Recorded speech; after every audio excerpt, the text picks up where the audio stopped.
Alright guys, so we've talked a lot about projectiles, and we talked about what happened if you launch a projectile at a horizontal angle. The faster that it's going to go, the greater range it's going to have. And if you keep increasing the launch velocity, you're going to be able to get a greater and greater range. But let's keep in mind that the Earth's surface doesn't actually look like this. Right? If we zoom out, we take this same idea and we apply it to the Earth, we have a similar situation, but the difference is that unlike here, where the surface of the Earth, we assume that it was flat, the actual Earth has a surface that curves away from the path of the projectile. So let's just imagine what would happen if we were to increase the launch speed of our projectile. Right here, a little bit faster will give us a path like that. A little bit faster will give us a path like that. But what happens if we increase our launch velocity to a speed so that the projectile actually travels around without hitting the surface of the Earth? Unfortunately, we don't have to imagine because we can play with a little simulation. So here's a little simulation called Newton's cannon.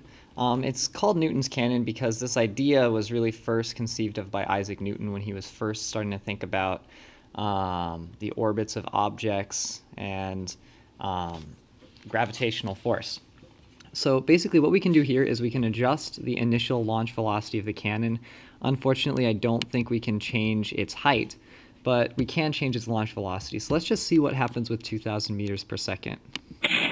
All right. That was pretty lame. Let's try again, but let's give it a greater velocity. 3,000 meters per second. Okay, a little bit farther, still pretty lame. How about 4,000?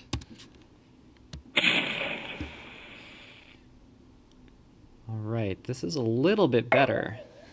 Now, let's do 5,000. Okay, so now we are definitely traveling such that the surface of the Earth it's actually getting farther away from our projectile. So the surface of the Earth is actually curving away from our projectile faster than the curve in our projectile's path.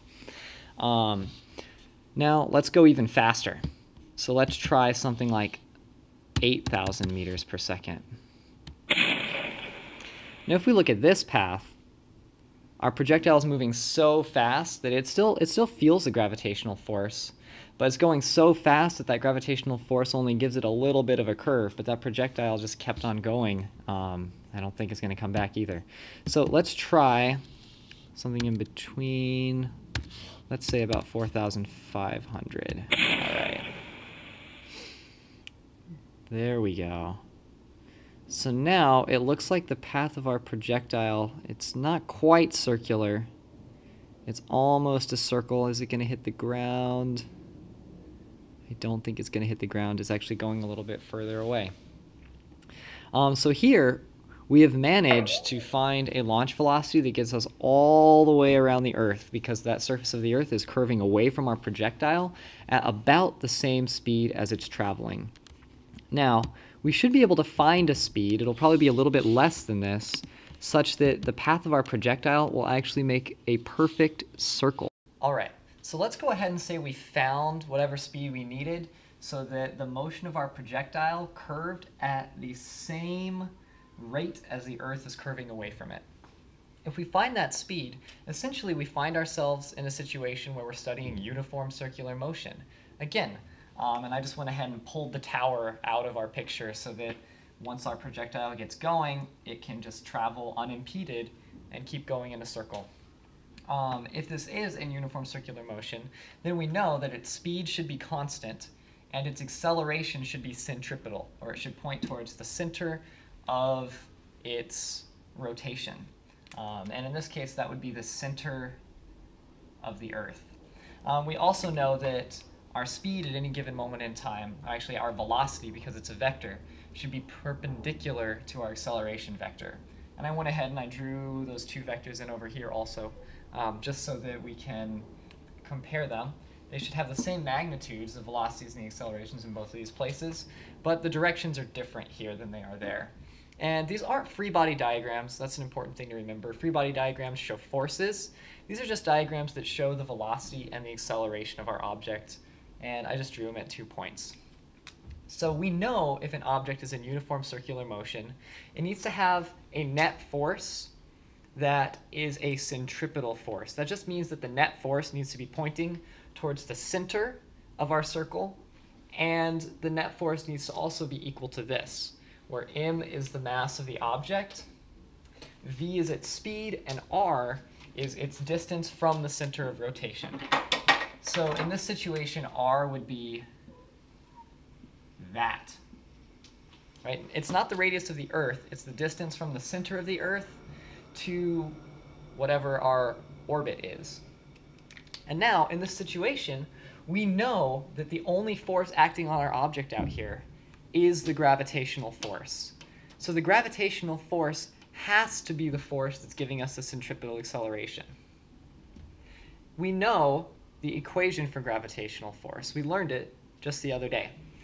So for our gravitational force, I can just come up here and I can plug in my values. So m would just be the mass of the Earth, little m is the mass of whatever's orbiting, and r, like we said, that is the distance from the center of the Earth to whatever this object is. And then what we can do is we can just rearrange a little bit. Interestingly, the little m's drop out. That's the mass of our satellite, or whatever's in orbit. And we also can cancel out an r, and we end up with a relationship like this. This relationship basically tells us we have a constant here, we have an r here, and we have a v here. Why don't we go ahead, just for the sake of demonstration, write it out like this.